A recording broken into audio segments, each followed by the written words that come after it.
Hello my dear students. आज जो हम टॉपिक डिस्कस करने जा रहे हैं यह है MEG 04 एस्पेक्ट्स ऑफ लैंग्वेज का बहुत ही important topic Sapir Whorf hypothesis.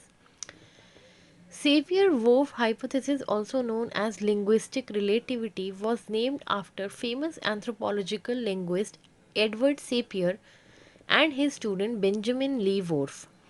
In its relatively modest form, it says that one's perception, thought, and behavior are influenced by one's language. We may discern different versions of this claim by distinguishing degrees of linguistic influence, the highest of which is complete and unalterable determination of the fundamental structures of perception, thought, and behavior. In the most radical form, the hypothesis says that one's reality is constructed by one's language and that differently structured language give rise to different behaviors. बच्चों यहाँ पे ये जो hypothesis है सेपियर वोर्फ hypothesis, इसको हम linguistic relativity भी कहते हैं। और इसका जो नाम पड़ा है ये पड़ा है एक फेमस एंथ्रोपोलॉजिकल लिंग्विस्ट थे एडवर्ड सेपियर और उनके स्टूडेंट थे बेंजामिन ली वोर्फ। इन दोनों ने ही इस पे वर्क किया और ये जो हाइपोथेसिस है ये कहता है कि किसी भी इंसान का परसेप्शन, थॉट और बिहेवियर जो है वो उसकी लैंग्वेज से इन्फ्लुएंस होता है। इस क्लेम के हम डिफरेंट वर्जन्स देख सकते हैं। By distinguishing degrees of linguistic influence, the highest of which is complete and unalterable determination of the fundamental structures of perception, thought and behavior.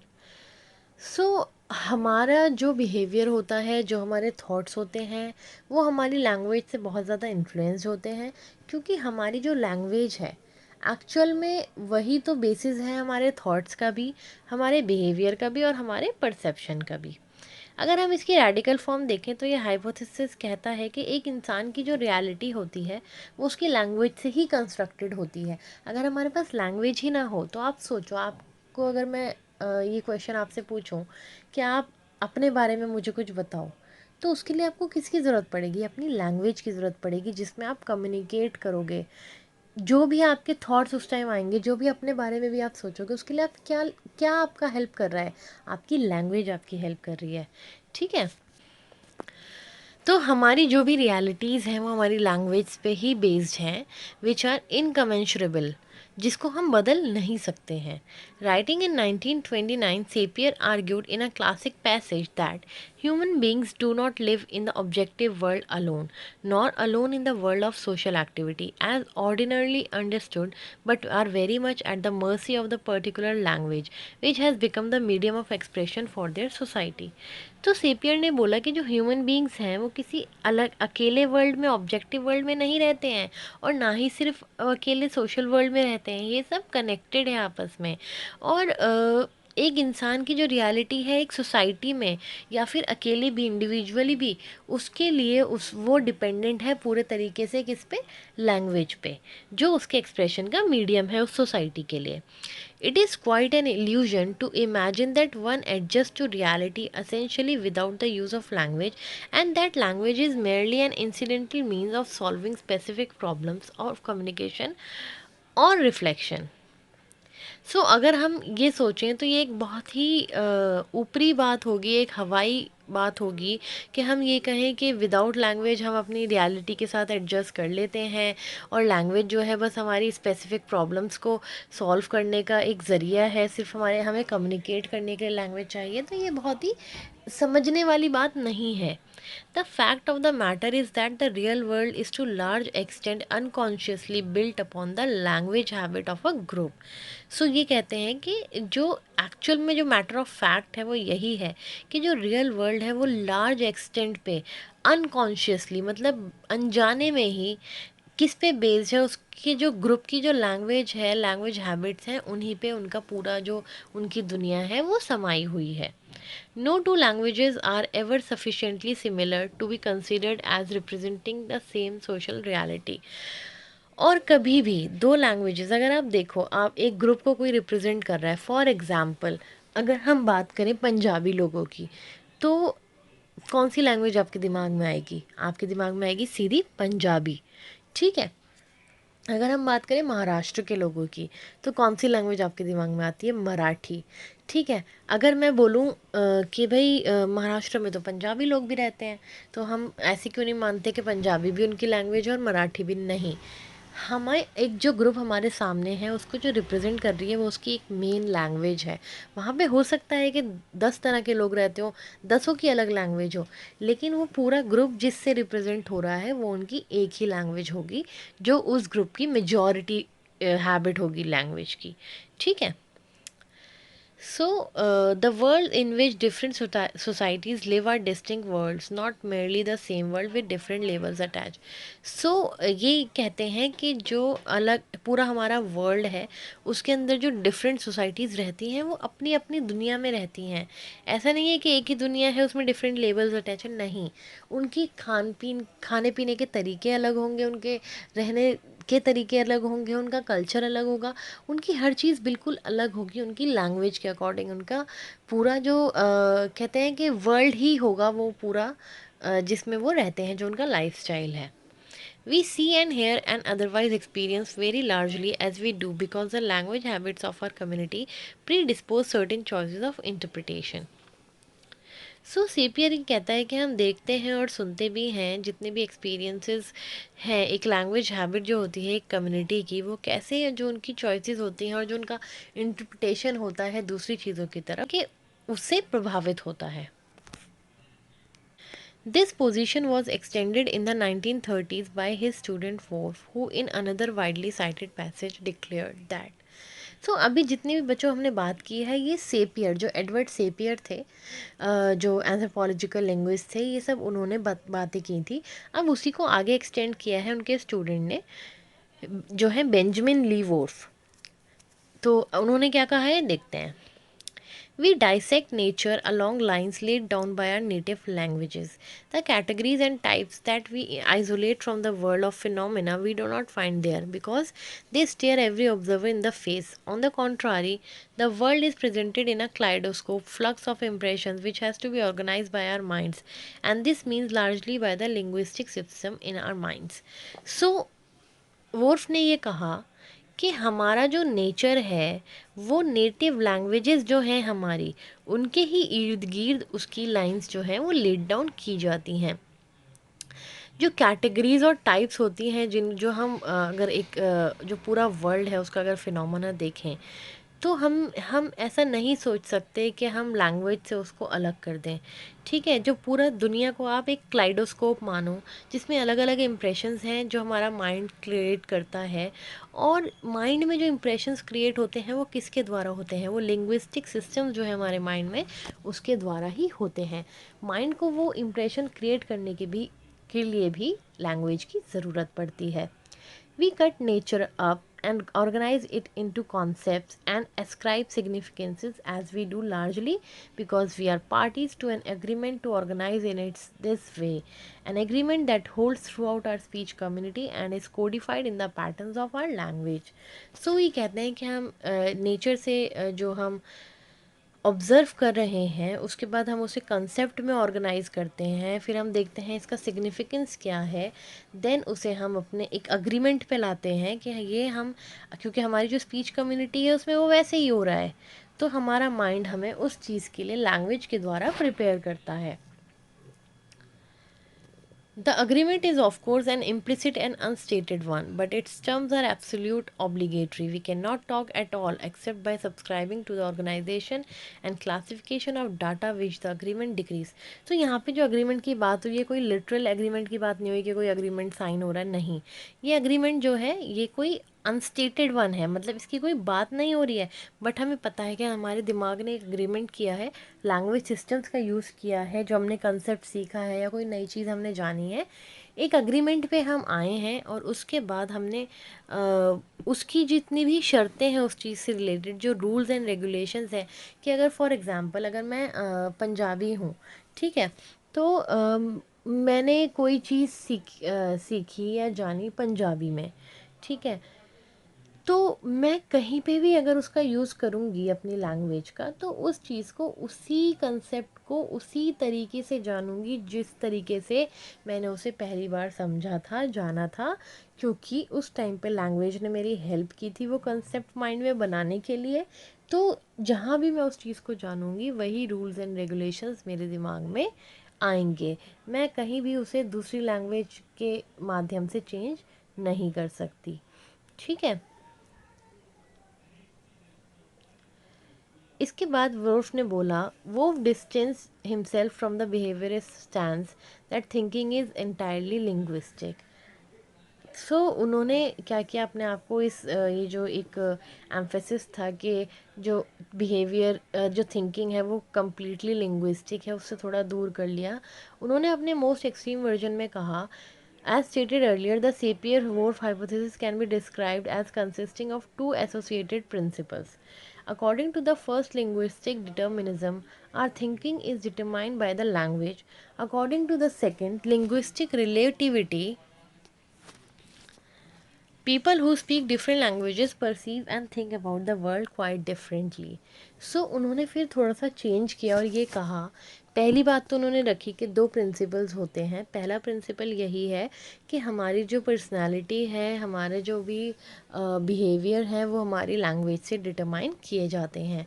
दूसरा उन्होंने ये बोला कि अगर कोई इंसान है, जो कुछ लोग हैं जो दो लैंग्वेजेस या अलग अलग लैंग्वेजेस बोलते हैं, तो वो चीज़ों को अलग ही तरीके से परसीव करते हैं as compare to a person जो सिर्फ एक लैंग्वेज जानता है। समझ रहे हो आप मेरी बात? मतलब कि उन्होंने ये कहा कि एक तो वो बंदा है जिसको सिर्फ अपनी एक नेटिव लैंग्वेज आती है, ठीक है। मतलब मान लो कि कोई महाराष्ट्र का है, उसे सिर्फ मराठी आती है, ना उसे हिंदी आती है, ना उसे इंग्लिश आती है। तो उसका जो तरीका होगा चीज़ों को परसीव करने का, जानने का, वो अलग होगा as compare to a person जिसे मराठी भी आती है, इंग्लिश भी आती है और हिंदी भी आती है। वो उन चीज़ों को बिल्कुल अलग तरीके से परसीव करेगा। On this basis, the Worfian perspective is that translation between one language and another is at very least problematic and sometimes impossible. Some commentators also apply this to the translation of unverbalized thought into language. Others suggest that even with a single language, any reformulation of words has implications for meanings, however subtle. सो ये जो वोफियन perspective था कि translation between one language and another, ये बहुत ही like problematic है और कई बार तो बिल्कुल ही इम्पॉसिबल है।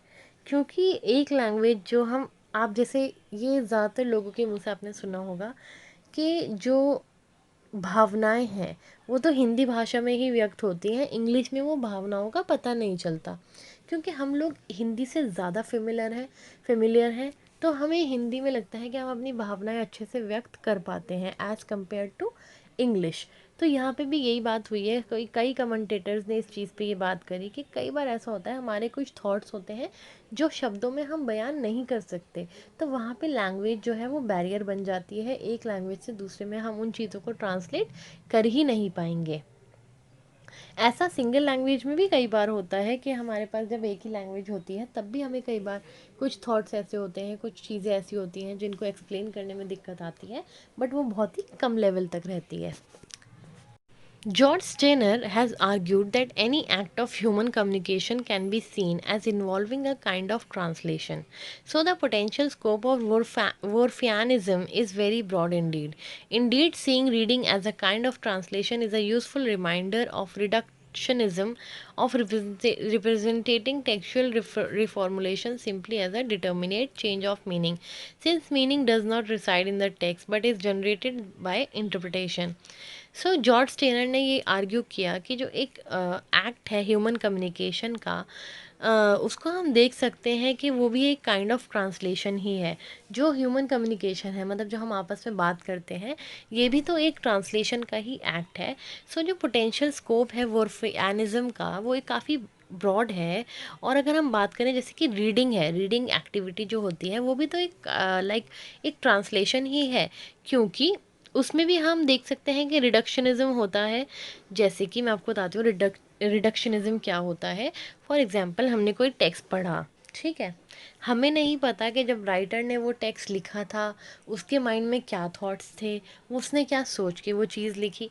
हम उसे कैसे इंटरप्रेट करेंगे, जो हमारा माइंड हमें समझाएगा। हमने एक चीज़ पढ़ी, हमें जो उससे समझ आएगा हम वही दूसरों को इंटरप्रेट कर पाएंगे और दूसरों को बता पाएंगे। तो एक्चुअल में यहाँ क्या हुआ, हमें नहीं पता कि हमने राइटर के जो एक्चुअल थॉट्स थे वो लोगों तक पहुँचाए नहीं या नहीं पहुँचाए। हमने क्या पहुँचाया, जो हमारे माइंड ने परसीव किया, जो रीड करके हम समझ पाए, हमने वो आगे ट्रांसलेट कर दिया। According to the Wolffian stance, content is bound up with linguistic form and the use of medium contribute to shaping the meaning. So Wolffian stance के अकॉर्डिंग यही था कि जो कंटेंट है वो लिंग्विस्टिक फॉर्म तक बाउंड है। दूसरी चीज़ ये है कि उसको एक मीडियम की ज़रूरत है जो उसकी एक्चुअल मीनिंग को शेप दे पाए। In common usage, we often talk of different verbal formulations meaning the same thing, but for those of a Wolffian persuasion, such as literary theorist Stanley Fish, it is impossible to mean the same thing in two or more different ways. Reformulating something that transforms the way in which meaning may be made with it, and in this sense, form and content are inseparable. क्या होता है कि जब हम common usage में language use कर रहे होते हैं तो कई बार हम क्या करते हैं, कुछ ऐसे वर्बल फॉर्मुलेशंस यूज़ करते हैं, अलग अलग वर्ड्स यूज़ करते हैं जिनका सेम ही मीनिंग निकलता है। बट जो ये वोफियन परसुएशन है, जैसे कि जो स्टैनली फिश एक लिटरेरी थ्योरिस्ट थे, उन्होंने बोला कि ये इम्पॉसिबल है कि हम एक ही मीनिंग को दो तरीके से रिप्रेजेंट कर पाएँ। ऐसा हो ही नहीं सकता। अगर हम ऐसा करने की कोशिश करते हैं तो कहीं ना कहीं उसके मीनिंग में चेंज आ जाता है। Reformulating something transforms the way in which meaning may be made with it. So उन्होंने ये बोला कि अगर हम रिफॉर्मुलेट करते हैं किसी चीज़ को तो वो उसका जो मीनिंग जिस तरीके से लिखा गया था, बनाया गया था, वो उसके तरीके में बदलाव कर देता है। And in this sense form and content are inseparable. So इसकी वजह से क्या है कि जो कंटेंट है और जो उसकी फॉर्म है वो इंसेपरेबल है। मतलब कि एक चीज़ का जो मीनिंग है एक लैंग्वेज में वो दूसरी लैंग्वेज में थोड़ा डिफरेंट होगा। इससे हम ये मान सकते हैं कि जो वर्ड्स होते हैं उनकी अपनी एक इमेज होती है, अपनी एक रियलिटी होती है, वो जस्ट हमारे थॉट्स की ड्रेस नहीं होते। The importance of what is lost in translation varies, of course. The issue is usually considered most important in literary writing. It is illuminating to note how one poet felt about the translation of his poems from the original Spanish into other European languages. यहाँ पे जैसे कि मैंने आपको बताया कि words के जो मीनिंग है वो बदल जाते हैं, तो इम्पॉर्टेंस जो है उसकी जो लॉस हो गया है ट्रांसलेशन में वो वेरी करती है। कहीं पे ज़्यादा इम्पॉर्टेंस होती है, कहीं पे इतना ज़्यादा फ़र्क नहीं पड़ता है। और this issue is usually considered most important, और ये इशू जो है लिटरेरी राइटिंग में इसका बहुत ध्यान रखा जाता है। अब यहाँ पे हम देखते हैं कि कैसे एक पोइट जिसकी अपनी लिखी हुई जो पोएम्स हैं स्पेनिश में, उनको यूरोपियन ट्रांसलेशन के बारे में वो क्या कहते हैं। Pablo Neruda noted that the best translations of his own poems were Italians because of its similarities to Spanish, but that English and French do not correspond to Spanish neither in vocalization or in placement. Pablo Neruda जो थे poet, उन्होंने Spanish में कुछ poems लिखी और उनसे जब पूछा गया कि आपको अपनी बेस्ट ट्रांसलेशंस जो हैं आपकी पोएम की वो कौन सी लगती हैं, तो उन्होंने बोला कि इटालियन जो ट्रांसलेशन है मेरी पोएम की वो मुझे बेस्ट लगती है, क्योंकि जो इटालियन लैंग्वेज है वो स्पेनिश से काफ़ी सिमिलर है। लेकिन वहीं अगर बात करें इंग्लिश और फ्रेंच में जो उनकी पोएम्स की जो ट्रांसलेशंस हुई हैं, उनको ये लगा कि क्योंकि ये लैंग्वेजेस स्पेनिश से कॉरस्पॉन्ड नहीं करती हैं तो ये इतना जस्टिस मेरी पोएम्स के साथ नहीं कर पाई हैं, ना ही वोकलाइजेशन में और ना ही वर्ड प्लेसमेंट में, ना ही कलर में और ना ही वेट ऑफ वर्ड्स में। He continued, "It is not a question of interpretative equivalence. No, the sense can be right, but this correctness of translation of meaning can be the destruction of a poem. In many of the translations into French, I don't say in all of them, my poetry escapes, nothing remains. One cannot protest because it says the same thing that one has written." उन्होंने ये बोला कि बात यहाँ पे equivalence की नहीं है, बट पोएम का जो सेंस होना चाहिए वो ठीक होना चाहिए, उसकी जो ट्रांसलेशन की करेक्टनेस है, उसका जो मीनिंग है, वो पोएम के लिए डिस्ट्रक्शन बन सकता है। उन्होंने बोला कि मेरी जो फ्रेंच ट्रांसलेशंस हैं, सारी नहीं कुछ, उसमें मेरी पोएम तो पूरी ख़त्म ही हो गई है, उसमें कुछ बचा ही नहीं है। और इस पे हम कुछ बोल भी नहीं सकते क्योंकि जो लिखा है वो तो सेम थिंग है, उन्होंने ट्रांसलेट करके लिखा है, लेकिन वहाँ जो एसेंस है पोएम का वो ख़त्म हो गया। But it is obvious that if I had been a French poet I would not have said what I did in that poem because the value of the word is so different. I would have written something else. But उन्होंने ये बोला कि लेकिन अगर मैं French poet होता तो जिस तरह से फ्रेंच में मेरी पोएम ट्रांसलेट हुई है मैं वैसे नहीं लिखता, मैं शायद किसी और तरीके से लिखता। With more pragmatic or less expressive writing meaning are typically regarded as less dependent on the particular form of words used. In most pragmatic contexts, paraphrases and translations tend to be treated as less fundamentally problematic. However, even in such contexts, particular words or phrases which have an important function in the original language may be acknowledged to present special problems in translation. Even outside the humanities, academic tests concerned with the social sciences are a case in point. सो कई बार ऐसा होता है कि अगर हम pragmatic और less expressive writing की बात करें, जहाँ पे एक्सप्रेशंस की बात ही नहीं हो रही है, तो वहाँ पे हम कह सकते हैं कि जो लैंग्वेज है वो लेस डिपेंडेंट होती है पर्टिकुलर फॉर्म ऑफ वर्ड्स पे। ज़्यादा जो प्रैग्मेटिक कंटेक्स्ट होते हैं, पैराफ्रेजेस होते हैं, ट्रांसलेशंस होती हैं, उनमें वो लेस प्रॉब्लमेटिक होती हैं, उनमें इतनी ज़्यादा प्रॉब्लम नहीं आती है। लेकिन इन केसेस में भी कई बार क्या हो जाता है कि जो ओरिजिनल लैंग्वेज है उसमें कुछ ऐसे इंपॉर्टेंट वर्ड्स होते हैं जिनके कुछ इंपॉर्टेंट फंक्शंस होते हैं, वहाँ पे ये दिक्कत देखने को मिलती है। The Wolffian perspective is in strong contrast to the extreme universalism of those who adopt the cloak theory. So Whorfian perspective का जो अगर एक ऑपोजिट साइड हम देखें, तो जो एक्सट्रीम यूनिवर्सलिज्म है जिसमें हम देख जो क्लोक थ्योरी अडॉप्ट करते हैं, उसमें हम देख सकते हैं ये जो न्यू क्लासिकल आइडिया है लैंग्वेज का क्लोक थ्योरी में, उसमें ये कहा जाता है कि जो वर्ड्स हैं वो सिंपली हमारे जो थॉट्स हैं उनका एक ड्रेस है, और हम अपने थॉट्स को किसी भी तरीके से किसी भी लैंग्वेज में कन्वे कर सकते हैं, एक्सप्रेस कर सकते हैं। उसके लिए हमें किसी भी फाउंडेशन में पढ़ने की ज़रूरत नहीं है। किसी भी थॉट को किसी भी लैंग्वेज में कहा जा सकता है जैसे भी हम कहना चाहें, और एक लैंग्वेज अलग अलग तरीके से ट्रांसलेट हो सकती है। सो यही जो है ये बेसिस है, मोस्ट कॉमन रेफिटेशन है वॉरफैनिज्म की। और the fact is insist the philosopher Karl Popper that even totally different language is not untranslatable. और एक फिलोसफर थे कार्ल पॉपर, उन्होंने बोला कि इवन बिल्कुल ही टोटली डिफरेंट लैंग्वेज भी अगर आप कहीं से लेके आओगे वो भी अनट्रांसलेटेबल नहीं है।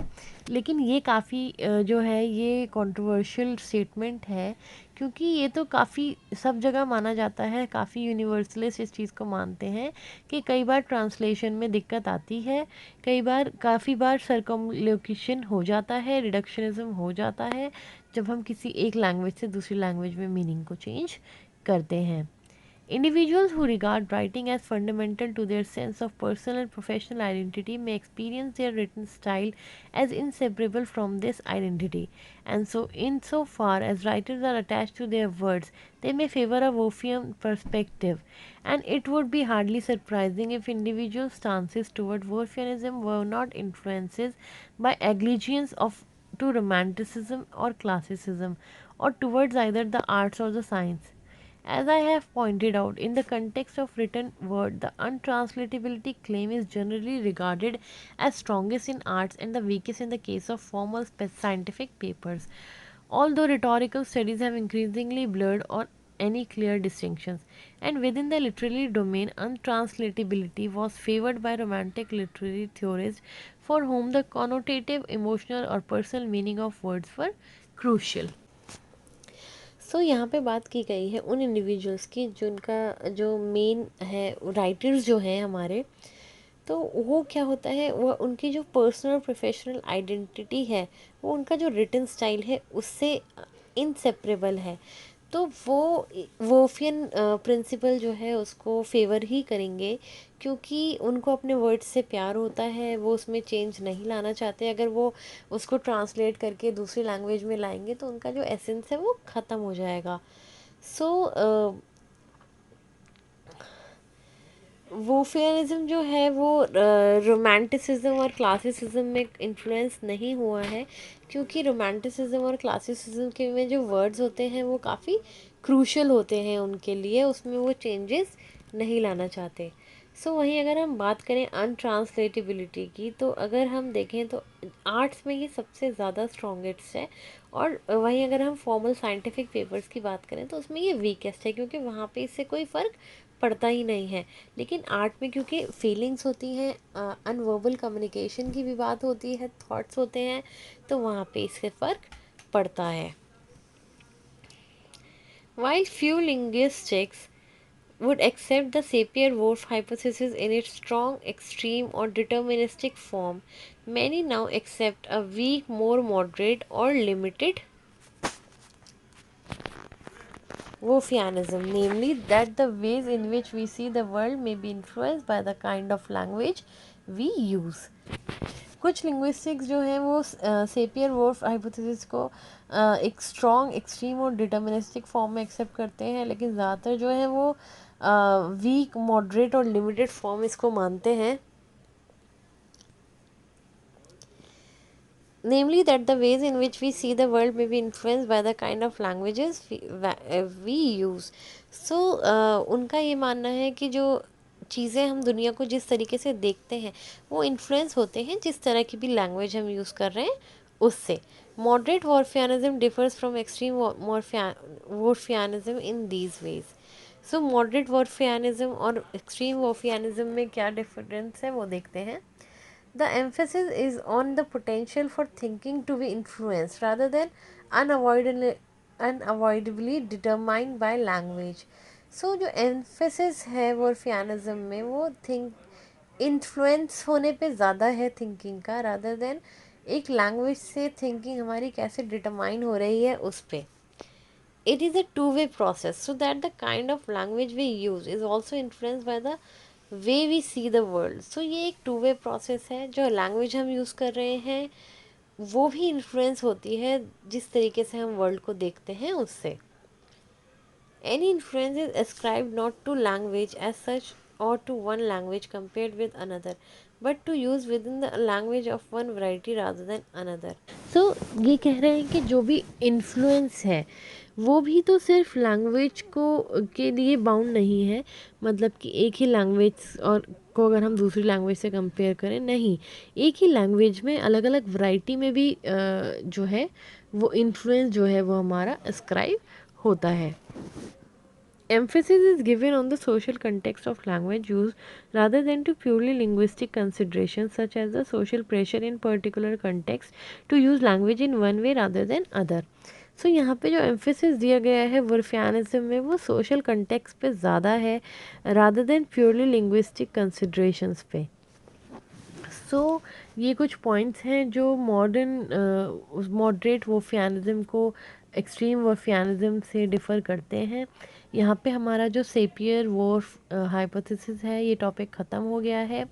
आप इसको अच्छे से समझिए, कोई डाउट होता है तो कमेंट सेक्शन में मुझे बताइए, और तब तक के लिए गुड बाय, एंड मैं जल्दी आप लोगों को मिलूँगी नई वीडियो के साथ, नए टॉपिक के साथ। All the best.